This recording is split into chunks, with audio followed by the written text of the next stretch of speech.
Ya ben sosyal medyada takip edilir bir bireye dönüşmek istiyorum diyen kişinin ilk yaptığı hamle genelde kilosuyla ilgili.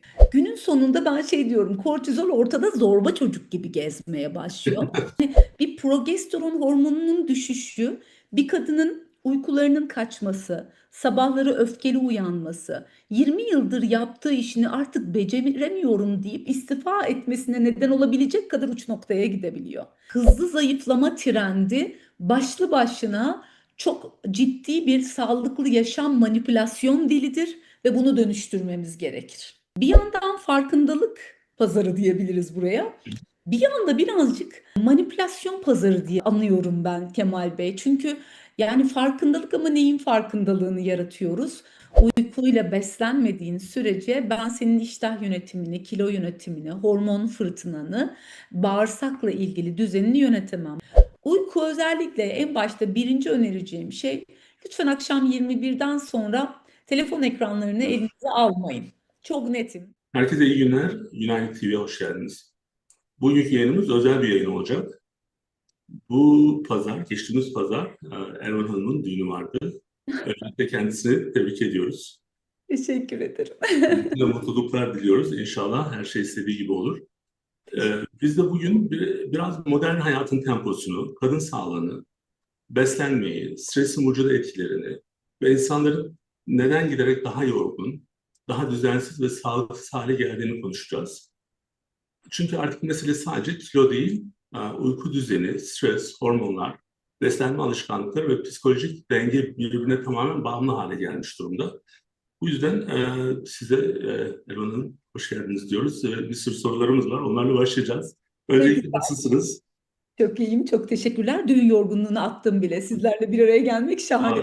Siz tam süperhero gibisiniz maşallah. Teşekkür Elinde ederim. olsun. Sağ olun. Öncelikle tekrardan bize zaman ayırdığınız için böyle önemli bir zamanda biliyorum çok yoğunsunuz. Çok teşekkür ediyorum. Ben teşekkür Ama ilk yayınımız çok ilgi gördü. Zaten onun sonrasında da bizim iletişimimiz devam etti. Dolayısıyla bu yayının da çok beğeneceğini düşünüyorum. İnşallah öyle olur. Evet. Şimdi ben sorularımla başlayayım. Olur. Ee, Çok sevinirim. bugün insanlar geçmişe göre gerçekten daha sağlıksız mı besleniyor? Yoksa sadece farkındalık mı arttı size göre? Şimdi şöyle, gıda ile ve sağlıkla ilgili farkındalığımız elbette arttı. Bu farkındalığın artması için tabii veriyle karşılaşma durumumuz da çok arttı. Hatta bu pandemiden itibaren güncel veri akışı, hele de son 1,5 yıldır AI'nın daha çok gündemimize girmesiyle çok daha hızlanmış durumda. Öyle olunca insanlar sağlık ve beslenme ile ilgili sorularına cevap bulabilecekleri bir sürü platformla karşılaşmaya başladı. Bir yandan farkındalık pazarı diyebiliriz buraya. Bir yanda birazcık manipülasyon pazarı diye anıyorum ben Kemal Bey. Çünkü yani farkındalık ama neyin farkındalığını yaratıyoruz? Bazen bu farkındalık obsesyona dönüşebiliyor ki yeni dünyada bununla çok karşılaşıyoruz. Yani beslenme bir obsesyon haline dönüşebiliyor. Sağlıklı yaşam bir obsesyon haline gelebiliyor. Bu da aslında bu dünyadaki varlığımızın esenlik halinde, iyi halde yaşaması için istemediğimiz bir durum. Ondan dolayı evet farkındalık arttı. Ama buna birazcık böyle belirli yerlerde sınırlar koymamız gerekiyor. Yoksa bu bir yandan da tedirginlikleri ve anksiyeteyi de arttıran bir duruma doğru evriliyor aslında. Doğru. Yani biraz da yani modern hayat yani insanları hızlandırdı ama beden biraz daha sanki gerisinde mi kaldı gibi değil mi? Aynen öyle. Beden gerisinde kaldı. Bir de şöyle, bedenin yeni dünyadaki yolculuğu, hani bugün verilere baktığımızda hem nüfus verilerine hem de demografik verilere, yani yaş verilerine baktığımızda dünyadaki insan nüfusunun, özellikle yaş almış 65 plus olan nüfusu hızla artıyor. Şimdi öyle olunca bedenin bu dünyadaki yolculuğu oldukça uzun ve hep beraber bunu ilk defa deneyimliyoruz. Ve hani her insanın tabii ki sağlıklı gıdaya, sağlıklı barınmaya, tüm sağlıkla ilgili ihtiyaçlarını karşılamaya aynı adalet sistemiyle hakkı var ve ona o şekilde cevap oluşturmak lazım. Öyle olunca durum da birazcık tabii burada karışmış durumda. Hepimiz bu çabanın içerisine girdik.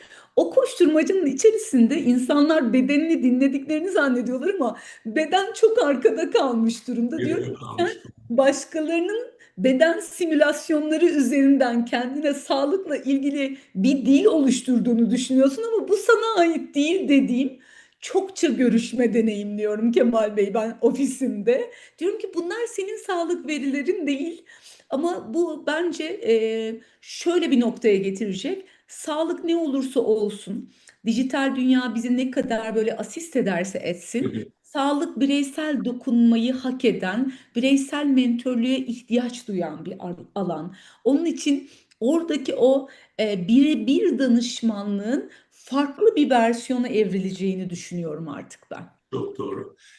Şimdi şunu çok duyuyoruz. İnsanlar bazen işte çok yemiyorum ama kilo alıyorum. Bunu muhtemelen siz her gün Çok. binlerce kişiden duyuyorsunuz. Abartı olmaz. E, Bunun biraz da stresi alakası var diye düşünüyoruz.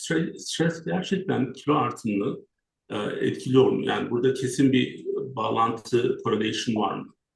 Stresi hatta hani bedenlerdeki cinsiyetler üzerinden bile etkisinin kilo yönetimindeki kısmını konuşmak gerekiyor. Erkek bedenindeki stresin kiloyla ve yeme davranışıyla ilgili ilişkisi farklı. Kadın bedenindeki çok daha farklı ve çok daha karmaşık. Erkek bedeninde çünkü stresin ortak olarak konuştuğu hormon genelde testosteron ve testosteron güçlü bir hormon. Tabii ki Evet. erkekleri de bu arada manipüle ediyor stres ve baktığımızda karın çevresinde, göğüs çevresinde, sırt çevresinde yağlanma modelinin oluştuğu bir yeni erkek yağlanmasıyla karşı karşıyayız. Çünkü yeni dünyadaki erkeğin sorumlulukları hani bu coğrafyada evin direği olmak gibi bir söylem vardır. Daha da arttı. Çünkü çok ciddi uzun bir ömürden bu uzun ömrün getirdiği de bir sürü ihtiyaçlardan bahsediyoruz. Öyle olunca buraya ciddi yatırım yapmak gerekiyor. Onun için erkekte stres artık farklı bir boyuta geçmiş durumda. Kadında hep stres vardı. Çünkü kadının yaşamının her evresinde hormonları farklı farklı versiyonlarla karşısına çıkıyor. Nasıl? Mesela ergenlik süreci farklı, hamilelik dönemi farklı, emziklilik dönemi farklı, yetişkinlik dönemi farklı, menopozdan önceki evre, menopoza girdik, menopozdan sonraki evre ve buralarda hep hormonların o alıştığımız dansı her seferinde değişip bizim yeni versiyonumuzla kendimizi karşılaşmasına sebebiyet veriyor. Şimdi bu kadar değişkenliğin içerisinde dış dünyanın da değişkenliği devreye girince yani stres faktörleri kadındaki fatura biraz fazla çıkıyor. Ne oluyor? Kadında otoimmün hastalıklar daha fazla görülüyor. Kadında obezite dünyada, tüm dünyada, Türkiye'de de veriler aynı şeyi gösteriyor. Çok daha fazla görülüyor. Kadında diyabet daha fazla, kalp damar hastalıkları daha fazla. Bugün baktığımızda her iki kadından bir tanesi 84 yaş sonrasında, 85 yaş sonrasında Alzheimer'la karşılaşıyor. Onun için aslında gerçekten stresin hem kadındaki oluşturduğu etkiyi hem erkekteki oluşturduğu etkiyi konuşmak kıymetli. Ama bunlardan ben hep şey diyorum. e, Ne kadar böyle şey kozmetik bir görüntü olarak karşımıza çıksa da stresli insanı artık ben görüntüsünden anlıyorum Kemal Bey. Nasıl bir şey biliyor musunuz o görüntü? Yani şurada üst karında bu bölgede ciddi bir yağlanması oluyor. Böyle kemer şeklinde bir yağlanma. Yani ve bu yağlanma böyle sanki o kadar sert bir doku ki yani altında acaba kas mı var diye düşündürecek kadar da sert bir doku. Ve yumuşayıp onu yani enerjiye çevirip oradaki yağlı dokuyu azaltmak da çok zor. Bunun arkasında bir hormon var adı kortizol. Kortizol aslında bizi güne başlatan, yaşama başlatan, uyandıran bir hormon. Ve onun böyle saat 10-11 civarında normal seviyelere gelmesi lazım. Ama bu kortizol gün boyunca salgılanmaya başladığında devamlı uyarıldığımızdan kaynaklı. Günün sonunda ben şey diyorum, kortizol ortada zorba çocuk gibi gezmeye başlıyor. Öyle olunca da sizin sakinleşmeye ihtiyacınız oluyor. Sakinleşmenin bugünkü en ilkel davranış paterni yemek yemek. Bu nereden biliyoruz bunu? Dünyaya atılarak geliyoruz biz aslında. Anneden ayrılmak bir yani dünyaya doğmak aslında bir ayrılık paterni. Hop dünyaya geldin, atıldın nereden? Ekmek elden, su gölden memleket. Yani anne karnından. Ve açsın, çığlık atıyorsun. Nerede olduğunu bilmiyorsun. Bakın bunu gün içerisinde de yaşıyoruz bazen. Öğünleri atlıyorsun, açsın, çok streslisin. Ya ben ofiste miyim, evde miyim? Bazen kafan karışıyor. O anda annenin göğsüne geliyorsun ve anneni emmeye başlıyorsun. Diyorsun ki ha tamam, güvendeyim, karnım doyuyor. Aynı şeyi yapıyoruz. Bu sefer de gidiyoruz dolabı açıyoruz ya da şurada bulduğumuz bir şey ya da bir kahvecinin önünde duruyoruz. Bir tane içecek alıyoruz, şekerli, bol şekerli bir içecek ve diyoruz ki ya bir dakika, yaşamdayım ve sakin ol, güvendesin. Bunun böyle çıkmaz sokağına girmiş durumdayız. Buraya ayılmamız gerekiyor o stresle ilgili. Ya şimdi sizi dinlerken böyle sorularımı unutuyorum. Çok güzel anlatıyorsun. Yani şimdi düşünüyorum yani ilk yayında da böyleydi. Ama unutmuşum yani. Şimdi soruları hazırlamışken bir taraftan da dinlemek istiyorum tam. Yani sorumu unuttum yani. Çok güzel anlatıyorsunuz. Yani Teşekkür ederim. o yüzden herkes sizden çok memnun. Şimdi ben şöyle bir şey yakaladım sizin cevaplarınızda. Şimdi bir iki bir şeyi birbirine bağlayacağım. Bunlar bizim çok hani yayın öncesi hazırlığımız biraz kısıtlı tabii ki. Sizin işte full time işiniz var, benim full time işim var. E, Yani bir iki saat ben belki harcamışımdır.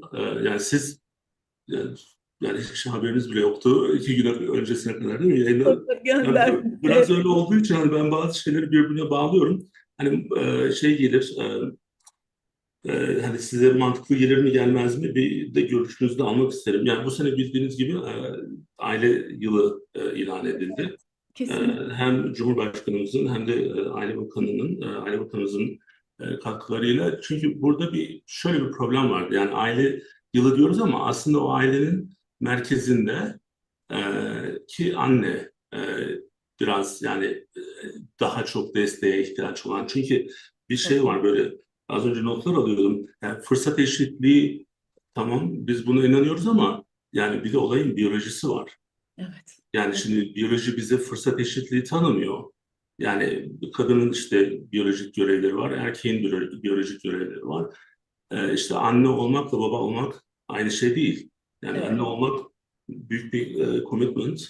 Yani bütün zamanın orada emziriyorsun. İşte yapılacak bütün işleri yapıyorsun. O yüzden de sanıyorum bu doğum izninin Hı hı. sanıyorum 24 aya çıktı diye hatırlıyorum değil mi? Çocuklar yani işte, doğum izni şu an 24 aya mı çıktı, 24 haftaya mı çıktı? Öyle bir şey hatırlıyorum. Hı Yani iki hı. katına çıktı diye. Yani bunlar önemli. Çünkü şimdi benim bir sorum gelecek bununla ilgili. Siz anlatırken soru biraz daha anlamlı hale geldi. Benim kendi sorum. Şimdi Evet. kadınlar neden çoğu zaman kendi beslenmelerini ve sağlıklarını en sona bırakıyorlar diye bir sorun var. Yani bu biraz şeyle, hani aile yılında ben bunu bir şekilde bağladım. Siz ne düşünüyorsunuz bilmiyorum ama yani sorumuz neden kendi beslenmelerini ve sağlıklarını en sona bırakıyorlar? Yani şöyle bu sorunun en kıymetli cevabı bu coğrafyanın kodlarında gizli.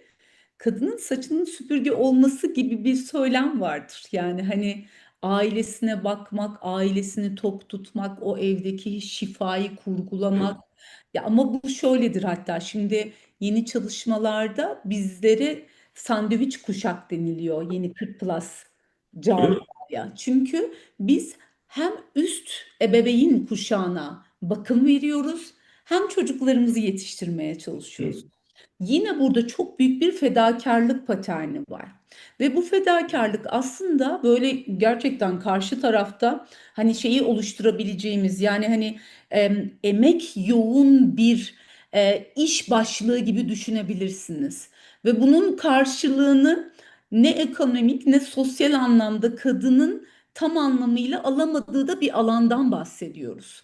Ama bu kendi içimizdeki kodlarla da ilişkili. Çünkü kadın artık yaşamın içerisine tüm üretimiyle, tüm ekonomik haklarıyla ve sosyal haklarıyla varlığını koydu. Ve diğer taraftan anne olmak ya da olmamakla ilgili hakkını, aile olmak ya da olmamakla ilgili alternatifini de yine gündemine aldı. Öyle olunca bunun arkasındaki durumun net biyolojideki karşılığını da konuşmamız gerekiyor. Ee, Ben kadın erkek eşitliğiyle ilgili kısımda, sosyal haklarla ilgili kısmı tabii ki de konuşalım. Ve fakat kadın ve erkek biyolojisinin farklılıklarını net bir şekilde konuşulması gerektiğini savunuyorum. Ve kadın sağlığı, özellikle kadın nüfusumuzun ve kadın ömrümüzün bu kadar artmaya başladığı, Türkiye'de şu anda ortalama ömür beklentimiz kadınlarda 84 olarak görülüyor. Bu çok ciddi ve Allah'ım üzerine koyalım tabii ki, ama biz kadınları burada ne kadar sağlıklı yaşatabileceğiz? Ne kadar o esenlik hallerini sürdürebileceğiz ve onun dışında sosyal haklarını ve diğer haklarını da verebileceğiz? Ondan dolayı ben burada kadın biyolojisine ivediye odaklanmamız gerektiğini düşünüyorum. Aile yılı olmasını çok önemsiyorum. Çünkü aile dediğimizde benim aile anlayışımda çatının altında herkesin bir arada oluşu ve o aile sorumluluğunu ortak bir şekilde paylaşıyor olması bir çatının altında önemsediğim bir konu. Nitekim yeni evlenmiş, 2 gün evlen, 2 gündür evli olan birisi olarak bunu da söylüyorum. Bu kıymetli. Ama bu çatının altında kadın ve erkeğin biyolojisinin farklılığını bir kere o bireylerin de çok iyi bilmesi gerekiyor. Yani erkek karşısındaki kadının bir ayın içerisinde bile yaşadığı hormonal değişikliklerden, en başta yani eşinizden, şimdi iş arkadaşın olan kadından bahsetmiyorum daha. Tabii. Sen eşin olan, annen olan, kız kardeşin olan kadının bir ay içerisindeki 3 farklı ruhsal halinden yani ne kadar haberdarsın kısmını önce bir anlamamız gerekiyor. Şimdi bir bu var. Bir de artı, yani şu anda mesela Türkiye'de de 40 plus kadın nüfusu inanılmaz yüksek ve tüm dünyada da öyle. Ve bu kadınların hepsi çalışıyorlar, üretiyorlar ve yapmak istedikleri çok şey var ve hepsi perimenopoz evresinde. Hormonlarımızın değiştiği bir dönemdeyiz. Yani bir progesteron hormonunun düşüşü, bir kadının uykularının kaçması, sabahları öfkeli uyanması, 20 yıldır yaptığı işini artık beceremiyorum deyip istifa etmesine neden olabilecek kadar uç noktaya gidebiliyor. Şimdi biz hormonları daha konuşamadığımız bir evredeyiz. Yani hani menstrual döngüyü daha iyi anlayıp kurgulayamadığımız bir dönemdeyiz. Onun için bence kadın sağlığını başlı başına konuşacağımız bir noktaya getirmemiz gerektiğini düşünüyorum. Nitekim hani Anadolu coğrafyasından bunu söylüyorum. Bu coğrafyada çünkü ana kodu çok başka bir yerde bir koddur zaten. Hani ananın üretken olması, doğurması, yaratması sadece bedeninden bir çocuğu dünyaya getirmek anlamına gelmez. Topluluğu, bir coğrafyayı yaratmak anlamına gelir. Onun için hani kadın sağlığına bakış açısının bir miktar daha bütünsel, daha toplumsal olması gerektiğini ve daha rahat konuşulur bir noktaya gelmesi gerektiğini savunuyorum. Kliniğimde de yaklaşık 1,5 yıldır bu alanda çalışıyorum aslında. 40 plus kadınlarla, 40 plus kadınların bundan sonraki sağlık yolculukları ile ilgili danışmanlık veriyorum. Önce ne yapıyorum orada? Kendi 40 plus bedenini ne kadar tanıyor? Çünkü şöyle geliyor Kemal Bey, bir kadın bana geldiğinde, bu karnım gitmiyor, niye gitmiyor? Bir sürü diyet uyguluyorum ama bu karnımdan kurtulamıyorum diyor. Oysa ki o karnından kurtulamamasının nedeni bir tarafta östrojen değişikliği, diğer tarafta progesteron değişikliği, öbür tarafta testosteron değişikliği. Yani kadın, hani bırakalım şimdi, hani erkekler bizi tanımıyor da kadın kendini ne kadar tanıyor? O da tanımıyor. Kadın kendi bedenini tanımıyor. Yani Ya bence ben çok bu önemli var. açıdan hep şey söylüyorum. Yani sözünü kesmiş gibi olmayayım. Yok. Yani bizim mesela Amerika'daki programımızda 5 tane diyetisyen var. Evet. Kendim de dahil olmak üzere bazen yeterince kullanmıyoruz oradaki bilgileri, onlardan aldığımız bilgileri. Ben de tabii ki sağlık sektöründe olunca yani biraz böyle sanki her şeyi biliyormuşuz gibi. Biz işte bununla ilgili program yapıyorum ben, yani işte morbid obezite ile ilgili program yapıyorum. Evet. Diyabetle ilgili programlar yapıyorum. o sırada ben şeyi anladım yani ya biz hani bizim diyetisyenlerin hiçbiriyle görüşmedim. Bu geçen sonbahara kadar durum böyleydi. Sonra bir de yani diyetisyenlerden bir tanesi benim ofisim yani aynı ofis değil. Ee, Yani toplam 5 kişiler, iki tanesi benim ofiste. Yani direkt telemedicine yaptıkları için. Ondan sonra bir tanesi de benim ofisin tam karşısında. Ben her gün görüyorum, önünden her gün geçiyorum falan. Dedim bir gün bir şey anlatacağım ama böyle şey üst perdeden yani ben bunu biliyorum. Sen ne düşünüyorsun gibisinden giderken dedi ki yani burada yani çok önemli bir şey var. Yani bunu kaçırıyorsun. İşte şu şöyle oluyordu, bu böyle oluyordu falan derken ya dedim yani ben bunu ne kadar yani şey yani böyle bir yani küstahça diyeyim yani. Yani hasta açısından söylüyorum. Yani ne kadar küstahmışım dedim. Yani bildiğim, çok iyi bildiğimiz, anladığımı düşündüğüm bir şeyi bilmiyormuşum falan. Evet, Tabii bunu herkes aynı şekilde yaşamıyor. Yani bazen imkanlar önümüzde olduğu zaman da bundan tam faydalanıyoruz ama burada tabii ki şey var yani kadınlar artık sadece çalışmıyor ama aynı zamanda herkesi ayakta tutmaya çalışıyorlar bir şekilde. Ben evet, burada mesela kendi ailemdeki kişilere de söylüyorum. Bazen kız erkek ayrımı yapıyorlar şey açısından işte sen o işi yaparsın sen o işi yapmazsın. Şimdi işte sofra kalkacak yani bakıyorum genel olarak yani böyle kadınlar ağırlıkta yani kaldırmadı. Diyorum yani bu yani böyle bir görev yok burada. Herkes yapacak. Herkes en azından kendi tabağına götürsün şeklinde. Ama evet. bu zaten aileden başlıyor. Yani ailedeki Çok net. o eğitim tam alınmazsa e, daha sonra işte hem kendi ailesi, kendi kuracağı ailede, daha sonrasında işte çalıştığı kişilerle, işte ne bileyim başka ortamlarda bu hataları tekrarlıyorlar. O yüzden o ailedeki çekirdek eğitim çok önemli. O açıdan e, ben buradan yine Cumhurbaşkanımızı ve Aile Bakanımızı tebrik etmek istiyorum. Ve elimizden geldiğince de desteklemeye Evet, kesinlikle. çalışıyoruz. Mümkün olduğunca. Şimdi bir başka sorum yine e, yeni çağın, modern çağın problemlerinden bir tanesi sosyal medya.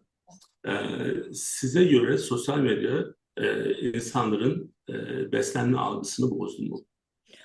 Şöyle yani sağlık ve beslenme algısını bozduğunu düşünüyorum ben. Aslında çok kıymetli içerikler de var ve fakat şöyle ki sağlık ve beslenme hepimizin çok hassas ve öğrenmek istediği konusu olduğu için herkesin konuştuğu bir içerik malzemesine dönüşmeye başladı. Nitekim konu böyle bir magazinel boyuta geçti. Evet, Hani bir milyon takipçisi olan ya da 300 bin takipçisi olan ya da ya ben sosyal medyada takip edilir bir bireye dönüşmek istiyorum diyen kişinin ilk yaptığı hamle genelde kilosuyla ilgili ya da günlük beslenmesiyle ilgili ya da sabah rutinim şudur şeklinde bir içerikle bunlar çünkü çok izlenen içerikler biz insanların hayatlarını gözetlemeyi seviyoruz. Yani insanın gözü hep dışarıya bakıyor. Gözünü içeriye döndürmek, kendi alanında kalmak Rabbimin bize zaten sınavı. Yani oraya ayılmak lazım gerçekten. Ama dışarıda olunca gözün bir insanın hayat akışında işte şunu yiyorum, bu detoks suyunu içiyorum gibi bir akışı kendi hayatında uygulamaya başladığı noktada belki o kişiye fayda sağlıyor, diğer kişi de sağlığı açısından riskler oluşturabiliyor. Onun için ben sağlıklı yaşamın, beslenmenin bir sosyal medya içeriği olmasını çok olumlu bulmuyorum. Olacaksa da gerçekten uzman ellerde, evet, alanında, branşında. Yani mesela Türkiye'de şöyle bir şey var Kemal Bey. Yani branşlaşmak. Ben beslenme uzmanıyım. Ben beslenme konuşuyorum. Hep beslenme konuşuyorum. Ben eğer ki bugün burada desem ki yani hani sen tiroid hastasın ve şu ilacı kullanman gerekiyor dersem ben bir hekimin alanına girmiş oluyorum.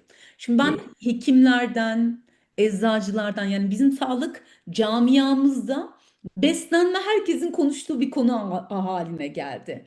Ama herkesin uzmanlığı ve profesyonellik alanı değil. Bu alan sadece beslenme uzmanlarının alanı. Diğer tarafta bir sağlık camiası böyle. Bir de dijital dünyada işte spor hocası da devreye giriyor. İşte kişisel gelişim uzmanı devreye giriyor. Bir influencer devreye giriyor derken konu o kadar başka bir boyuta gidiyor ki fayda sağlayacağımız yere insanların zihinleri karma karışık oluyor. Ortalık bir sürü bilgi içeriyor. Ben şey diyorum, onlar abur cubur bilgimiz o kadar fazla ki diyorum, beyinleriniz şişmanlıyor. Ben önce beyinlerinizi hafifletmek zorunda kalıyorum. Yani hani ve oradan sonra zaten süreci başlatabiliyoruz. Umarım ülkemizde bununla ilgili de, ben Sağlık Bakanlığı'na bu konuda çok güveniyorum. Çünkü son bir yıldır, 1,5 yıldır bizim alanlarımızla ilgili çok kıymetli düzenlemeler oldu. 1,5 yıldır Türkiye'de, yani biz 62 yılından beri olan bir meslek grubuyuz. Son 1,5 yıldır Sağlık Bakanlığı ile bir arada, oraya tanımlı bir meslek grubu olarak mesleğimizi icra ediyoruz ve bu çok önemli. Sadece bundan sonraki adım gerçekten branşına yönelik konuşan uzmanlarla ilgili. Ben dijital mecrada da bununla ilgili bir bilgi vereceksem bunun da bir ehliyetten geçmesi gerektiğini düşünüyorum. Yoksa bu konu gerçekten bir halk sağlığı sorununa dönüşmüştür. Daha da büyüyecektir. Bir uzman olarak bunu hatırlatmak istiyorum. Çok doğru. Yani biraz bununla ilgili, yani yine sosyal medyanın yarattığı bir durum belki, bir sonraki sorum. Onu da sorayım. O ikisi beraber gidiyorlar. Yani bu belki sosyal medyayla gelen şöyle bir problem de var. Artık insanlar sadece sağlıklı olmaktan ziyade daha hızlı kilo vermeye odaklandılar gibi. Bu da bunun için ne düşünüyorsunuz? Çok üzülüyorum. Burada da mesela şimdi bir devrim gerçekleşti dünyada aslında kilo yönetimiyle ilgili. Bunun adı GLP-1 agonistleri. Bunu artık hani iştah, diyet, kilo yönetimi, bunların hepsi değişiyor tüm dünyada. Ve önümüzdeki 5 yılda daha da değişecek. Ama şöyle bir yere getirildi konu ve bu sosyal bir sağlık açısından çöküşe sebebiyet verebilecek. İnsanlar hızla kilo kaybetmenin tek yolunun iştahın yok edilmesi gerektiğine dair bir sanrının içerisindeler. İştah dediğimiz şey yaşamda kalmakla ilişkili olmak anlamına geliyor. Yani Allah hiç kimseyi iştahından etmesin derim ben. Hani onkoloji alanında da çalışan bir beslenme uzmanı olarak iştahsızlık bizi bir onkoloji vakasında çok korkutur. Çünkü yaşamla olan bağını kopartmaya başladığını görürüz. Ya da işte demansta yine aynı şekilde, hani Alzheimer'da özellikle, yani iştah gittiğinde endişeleniriz. İştahı unuttuğunda endişeleniriz. Şimdi bakıyorum, insanlar diyor ki, ay ben bu zayıflama iğnesini iyi ki kullanıyorum. Yemek yemeyi unutuyorum. Elvan Hanım aklımın ucundan geçmiyor. O kadar korkuyorum ki bu söylemden. Ve bu çok popüler hale gelmiş durumda. Yani iştahımı yok ettim. Çok hızlı kilo kaybediyorum. Çok hızlı yüzüm çöküyor. Kollarım inceliyor. Bacaklarım inceliyor. Ve bunu devamlı çok ciddi anlamda aktaran, ekranda sergilemekten çekinmeyen bir güruhla da karşı karşıyayız. Bu da çok ciddi bir sağlık riski ve bunun da kontrol altına alınması gerekiyor. Ne zayıflama iğnelerine karşıyım. Buradan öyle bir yanlış anlaşılma olmasını istemiyorum. Ne ameliyatlara karşıyım. Bunlar bizim obezite tedavisindeki alternatif klinik araçlarımız zaten. Yani elbette biz en temelde ne diyoruz? Kişi beslenme ile ilgili sürecini, egzersizle ilgili, uykuyla ilgili, stresle ilgili süreçlerini yönetecek ki sağlıklı ve ideal kiloda kalabilsin. Ama bu şu anlama gelmiyor. Biz bariyatrik cerrahi yaptık, bunlara ihtiyaç yok anlamına gelmiyor. Siz çok iyi Aynen. biliyorsunuz bu konuyu. Daha da önemli o hale geliyor. Aynı şey. Yani ben mesela zayıflama iğneleriyle ilgili son 2 yıldır Türkiye'de hep şunu görüyorum. Ya hocam, yani şimdi biz diyetisyene gidip o kadar para niye harcayacağız? Başlık da buraya geliyor. Alıyoruz iğnemizi. Diyorum. Uyguluyoruz işte yaza kadar bir 2 ay. Hemen bir 8-10 kilo veriyoruz. Sonra iğne bırakılıyor. Kilo tekrar geri alınıyor. Yani böyle bir artık şeyin içerisine girmiş durumdalar. Çünkü iştahı eğitmek ve yönetmekle ilgili becerilerini asla geliştirmiyorlar. Onun için hani burası, bu hızlı zayıflama trendi başlı başına çok ciddi bir sağlıklı yaşam manipülasyon dilidir ve bunu dönüştürmemiz gerekir. Bu GLP-1 dediğimiz ilaçlar, zayıflama iğneleri, halk arasında. Ya bunun şöyle bir problem var orada Ev Hanım. Yani tamam, biz de onları uyguluyoruz, kullandırtıyoruz kliniklerimizde. Ama bunlar uzun vadeli çözümler değil. Yani bir GLP-1 uygulamasında bir kişi 6 aydan fazla kalıyorsa Evet. şunu bilmesi lazım ki bunların testleri zaten yani çok uzun süre yapılmış değil. Yani şöyle bir şey yok, yani önümüzde bir istatistik yok. Yani işte ne bileyim 10 bin hasta bu ilaçları 4 sene aldı, hiçbir şey olmadı. Öyle bir şey yok. Yani bunu anlamıyorlar Evet. insanlar. Yani Kesin. yani sen sadece ilaca bağımlı olarak e, ki belli aşamadan sonra zaten vücut biraz hani çok akıllı olduğu için ona da bir şey buluyor. Bir survivor durumuna geçiyor. Diyor ki ben yani tamam bu böyle yapıyor. Ben de artık ona göre gardımı alayım diyor. Zaten değişiklikler yapıyor. Ama insanlar da şu, yani biz biraz şeyi seviyoruz yani, ya bizi biri bir masal anlatsın, çok güzel olsun ve biz o masalın içinde yaşayalım. O masal olsun falan, işte prensler, prensesler, işte ne bileyim yani, yok öyle bir dünya. Yani az önce işte mide ameliyatından bahsettiniz. Biz bu işi Amerika'da çok uzun süredir yapıyoruz. Yani mide ameliyatından önce yaklaşık 3 ay süren bir şey var. Yani toplam 12 farklı şeyden geçiyorlar, taramadan geçiyorlar. Evet. Ondan sonrasında bu yine devam ediyor ve buradaki asıl önemli olan şurayı çözmek. Burayı Evet. çözmek için de eğitim gerekiyor, anlamak gerekiyor, daha iyi bilmek gerekiyor. Yani bu yani sizin de söylediğiniz gibi yani GLP-1'lara karşı bir durumumuz yok. Tamam yani biz de kullanıyoruz hastalarımızda. Ama kimin kullandırdığı, kim hangi hastaların kullandığı. Şimdi mesela yani BMI işte ne bileyim 57 olan bir hasta. Hı hı. Bizim işte geliyor yani hasta 400 pound. Ah. İşte ilaçla diyor zayıflayacağım diyor. Tamam %10 verdin. Evet. 360 poundsın. Yani var mı öyle bir şey? Yani Var. bunu mesela yani bu işte sosyal medyanın ya da işte ne bileyim Google şudur budur bakıyorlar, okuyorlar falan. Ha, ben bunları yapıyorum. Yok yani en fazla verebileceğin zaten %15. Bizim %15, aynen, bunu bir türlü algılayamıyorlar. %15 için hedeflenmiş çalışmaları değil var. mi? İnsanlar 80 kilo 100 kilo vermek için bu ilacı aralıksız kullanmakla ilgili bir yolculuğa çıkıyorlar. Çok üzücü. Yani çok şaşırıyorum orada ben de. Şöyle biz kendi study'mizi yaptık, kendi research'ımızı, araştırmamızı yaptık. Bizim aynı zamanda işte tam Türkçesini yani İngilizcesini söyleyeyim de Türkçe çevirmeye çalışıyorum. Accountable Care Organization dediğimiz yani hastaların yaklaşık bir 80 bin hasta aynı platformda aile hekimlerinin, uzmanların olduğu bir işte Delaware eyaletindeki şeyimiz bizim klinik e, platformumuz. Yani biz burada bütün hastaların A'sından B'sine Z'sine bütün her şeyini de biliyoruz. Hangi taramaları yapacak, ne testler yapılması gerekiyor, rutin olanlar, olmayanlar.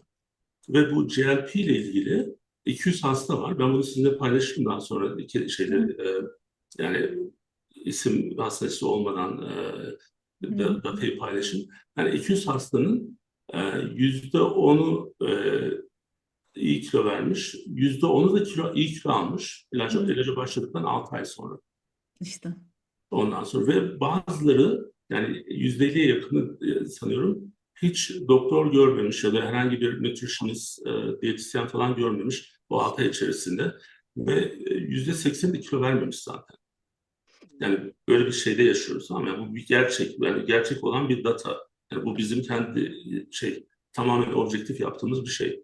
Yani biz bunu insanlara anlatamıyoruz. Yani tabii ki kullanılacak. Mesela biz hastayı ameliyata hazırlarken GLP-1 başlatıyoruz bazen. Çünkü zaten kilo çok yüksek olduğu için zaten Evet. şeye elverişli değil. Yani o ameliyata elverişli Ameliyat değil. elverişli İşte değil. liver, karaciğer miydi? Olsun. Karaciğer. Onun Evet. işte çürümesi lazım Hı. ameliyattan önce. Çünkü o tamamen midenin üzerine çökmüş falan. Yani biz bunları zaten yapıyoruz ama bunun kalıcı bir şey olması için olay tamamen bir commitment olayına gidiyor. Yani sen bunu anlayacaksın, neler yapacaksın, neler yapacaksın. İşte egzersizi nedir, bu egzersiz ne zaman? Ya bu çok, yani sizin bölümünüz, yani ben Ayşe Hanım bana kızıyor bazen çok kullanıyorum ama süper önemli bir konu ve uzmanlık. O yüzden e, yani herkesin bir şekilde sizin hizmetlerinizden yararlanmasını Evet. Teşekkürler. söylüyorum. Yani ben bunu direkt net altına imzamı atabilirim. Şimdi biraz uyku düzeninden bahsedelim mi? Şimdi uyku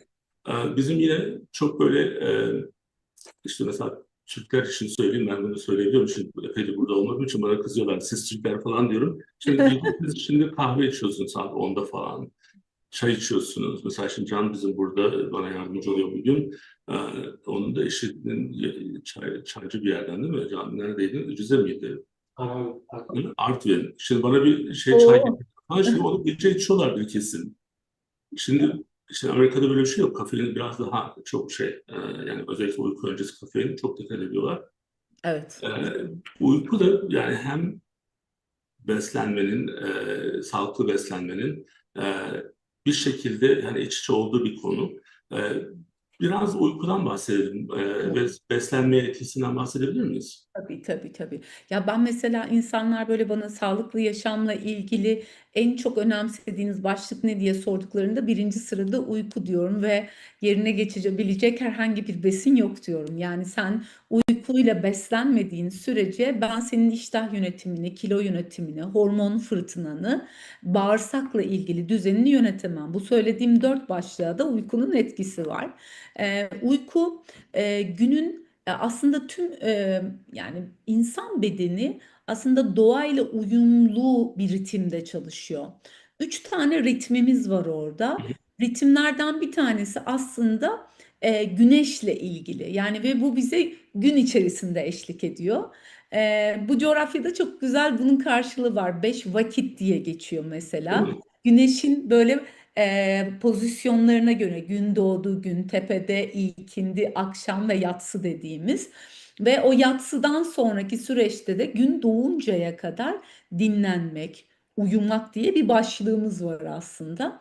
Ama bugün modern dünya bizim uyku ve uyanıklıkla ilgili bu döngümüzü ışıkla, sesle, ısıyla hepsiyle aslında manipüle etti. Hı Öyle hı. olunca da tabii aslında birçok hastalığın en temelinde uyku bozukluğu bizim için çok kritik bir başlığa dönüştü. Şimdi ikinci döngü ne? Mevsimlere göre. Uykumuz mevsimlere göre de değişiyor. Yani yazın uyuma süreniz, kışın uyuma süreniz, sonbaharda uyuma süreniz. Buralarda da bir değişkenlik var ve vücudunuz da mevsimlere göre değişkenlik gösteriyor. Bir de kadınların aya göre, ayın döngülerine göre de hormonlarının bir değişim süreci var ve bunun da uykuya yansıyan bir tarafı var. Şimdi bu kadar doğanın içerisindeki döngüyle ritim kazanan bir bedenin tüm o takip ettiği doğadan aldığı tüm sinyallerin hepsinin kesildiğini düşünün. Yani doğayla ilgili şartel indirilmiş durumda. Biz işte elektrikle, ekrandan gelen ışıkla yeniden bir denge ve döngü oluşturmaya çalışıyoruz ve ritim kazanmaya çalışıyoruz. En çok manipüle olan şey de burada uyku. Uyku özellikle en başta birinci önereceğim şey lütfen akşam 21'den sonra telefon ekranlarını elinize almayın. Çok netim. Yani özellikle yatak odasına telefonla girmeyin, bilgisayarla girmeyin, teknolojik cihazlarla girmeyin. Yani yatak odanızın steril olması, hava kalitesinin iyi olması, diğer taraftan ışığın, ısının orada sizin uykunuza uygun bir kalitede olması çok önemli. Bunu böyle ben hep anlatırken danışanlarıma hep şunu söylerim. Mesela derim bebeklerimizi ne yapıyoruz? İşte dünyaya geldiler hep onları bir uykuya hazırlıyoruz. Bizim kendimizi de uykuya hazırlamamız lazım. Ben mesela kendi pratiğimde şöyle bir akışım var bir uzman olarak ve 45 yaşında bir kadın olarak. Ne yapıyorum? Saat 22'de hep yatağa giderim ben. 22'de. Yani evdeki herkesten müsaade isterim. İşte belki birazcık daha uzun oturmak istiyor olabilir evin içerisinde. 22'de yatağa giderim. Orada benim bir alanım vardır. Yani bu kişisel bakımımız olsun, ruhsal bakımımız olsun ki ben uykudan önce ruhsal bakımın çok kıymetli olduğunu bütün danışanlarıma anlatıyorum. Yani inanmak, inanç, neye inanıyorsanız, hangi inançla yaşıyorsanız ondan bahsediyorum. Burada hani herhangi bir dini ritüelden bahsetmiyorum ama dua etmek, şükretmek, bunlar çok kıymetli ve her akşam bu benim kendi pratiğimde de olan şeyler yine. Ve diğer taraftan da gerçekten zihninizi rahatlamak, yeni bir şeyler okumak ama elinizde bir şeyler okumak, ekran üzerinden okumamak, ışıkla temasa geçmemek. Mümkünse banyo yapmak. Mesela banyonuzu akşam saatlerinize koymak. Herkes ya uykumu kaçırır diyor. Hayır, aksine. Bebeklerimizi de böyle uyutur yatırırız ya böyle. Sonra da bir masaj yaparız, dokunuruz. Kendinle temas edip yatağa girmek oksitosin hormonu salgılatıyor sana. Oksitosin hormonu arkadaşlar anne şefkati demek. Bu oksitosin hormonu devreye girdiği anda melatonin de salgılanmaya başlıyor. Growth hormonu da salgılanmaya başlıyor. Diyeceksiniz bu yaştan sonra büyüyecek miyiz? Hayır, bizim yaşlarımızda growth hormon bizi onarmaya başlıyor. Yani İlk anlamında tabii. evet, bir bakım laboratuvarına giriyoruz. Gece bakımına giriyoruz aslında. Onun için hani saat 21 gibi ekranı bıraktım. 22 gibi yatağa gittim. 22-23 arasında artık uykuya geçtim ve uykuya kendimi hazırladım. Yani bu meditasyon olur, bu dua etmek olur ama zihninizi boşaltmakla, orada bulunmakla. Mesela nefes tekniği bazen ben de çok yoğun bir iş insanıyım ve danışmanlık verdiğim için bizim işlerimizde danışanlarımın hepsi benim zihnimde dosyalar halinde oluyor. Bir bakıyorum o gün işte Ayşe Hanım'la görüşmüşüm. Ayşe Hanım'ın dosyası saat 22'de yatağa benimle gelmiş. Ve Peki orada Ayşe Hanım kapatmıyor telefonu gece yatarken. Telefonla beraber yatıyor. Doğru yani. aynen. Ve orada diyorum ki bir dakika hadi Elvan şimdi senin bu yaşamda olduğunun en net göstergesine nefes. Dön nefesini. Al dörde kadar sayarak nefesini burnundan. Tut dörde kadar. Sonra ağızdan altıya kadar ver. Bu gerçekten hani hem vagus siniri açısından hem bedeni sakinleştirmek, şu anda yataktayım, uykuya geçeceğimle ilgili komut vermek açısından önemli. Uyku bu kadar kritik bir konu. Peki uykular neden kaçıyor? Uykuyu bir kere zorba çocuk kortizol kaçırıyor. Yani gün boyunca toplantı yaptırdım, koştum, ettim. Hiç kendimle karşılaşamadım. Devamlı işleri yetiştirmeye çalıştım. Kornaya bastım, telefonda gelen mesajları okudum. Instagram'da birisinin hayatına özendim falan filan. Bir sürü çay içtim, kahve içtim. Uyku gitti yok. Yani ortalıkta yok yani hani. Onun için çok zor uykuyu getirmek. O zaman stres ve hızlı yaşam uykuyu kaçırıyor. Bu birincisi. Peki iki, 40 plus'ta özellikle kadınlarda 35 yaştan itibaren çok sessiz bir şekilde progesteron seviyesi düşmeye başlıyor Kemal Bey. Ve kadınlarda uykusuzluk 35 yaşlardan itibaren sinyal vermeye başlıyor. Ay ben uykuya geçemiyorum. Ay ben biraz kendime zaman ayırıyorum Elvan hocam diyor. Herkes uyuduktan sonra ben kendime zaman ayırıyorum. Bunu söyleyen kadının da aslında progesteronu düşmeye başlamış oluyor. Çünkü hayata dair tahammülü azalıyor. Progesteron tahammül hormonudur yani. Hani dersin Evet. ki ben her şeye dayanıyorum dediğim bir hormondur. 40'lı yaşlarda kadınlarda uykusuzluk ciddi bir sorun ve aslında bir perimenopozda göstergesi bizim için. Hı Ondan hı. dolayı hormonlar da buna sebebiyet verebiliyor. Zaten hani bu da ayrı bir başlığımız olması gerekiyor. Kafein, alkol. Mesela şöyle vakalarım geliyor benim. Erkeklerde bununla çok. Ben alkolle ya, Elvan hocam uyuyabiliyorum. Yani ancak onunla. Ben de diyorum ki siz uyumuyorsunuz. Siz sızlıyorsunuz. Nasıl Evet. yani? Diyorum ki yani hani bu 21'de sen içkini koydun ve içiyorsan sen kendini sızdırıyorsun. İkinci, üçüncü kadehte sızmaya başlayacaksın. Çünkü Kalitesi de rahat, düşüyor zaten. evet, uyku kalitesi düşecek ve sen gecenin bir yarısında uyanacaksın. Evet uyanıyorum. 2.30'da hem bir uyanıyorum hem de çok enerjik hissediyorum. Diyorum ki o da uyanmak değil ayılmak. O da ayılmak. Ama sen uyudun mu? Sen dün gece uykusuzdun. Sen yani dün gece sızmıştın ve uykusuzdun. Aynı şekilde hani alkol evet öyle bir de kafein de. Kafein de aynı şeyi yapıyor aslında. Seni uyanık tutuyor, uyanık tutuyor, uyanık tutuyor gün içerisinde. Sonraki sanki fişten çekilmiş gibi bir anda bütün enerjin düşüyor. Yani o da kafeinin overdose anlamında bizi yıkma halidir. Onun için ben hep derim ki danışanlarıma 2'den sonraya, öğleden sonra 2'den sonraya lütfen kahve bırakmayın. Hani hele de kahve alışkanlığı olan. Hı hı. Ay hiç kahve alışkanlığın yok da günde bir fincan içiyorsun. Tamam 5'e kadar içebilirsin o zaman.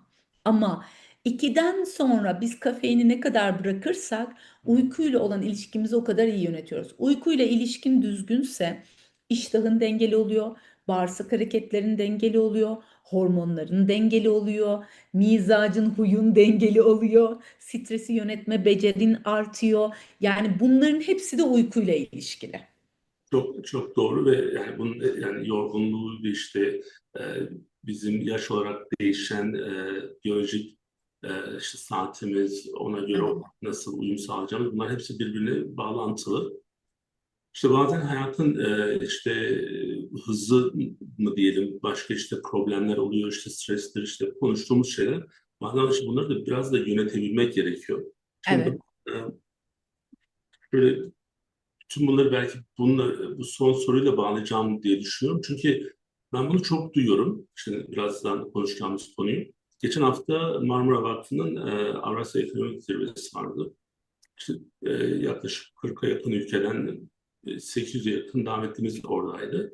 Şimdi bu bir şekilde networking tabii ki oluyor. İşte benim işte Amerika'da sağlık üzerine çalıştığımı biliyor birçok kişi. E, En az 3 farklı grup benimle konuştular ve şeyden bahsettiler. Bu longevity diye bir şey var.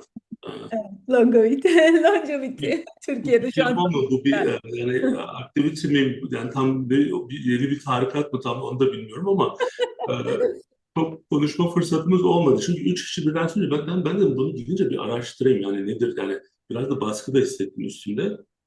Nedir bu longevity? Yani, Biraz sizin bilginiz var diye biliyorum. evet, şöyle longevity şu anda Türkiye'deki en popüler başlığımız. Yani Evet. tüm Türkiye olarak biz nasıl uzun yaşayacağız, nasıl genç kalacağız, nasıl işte hastalıklara karşı kendimizi koruyacağız.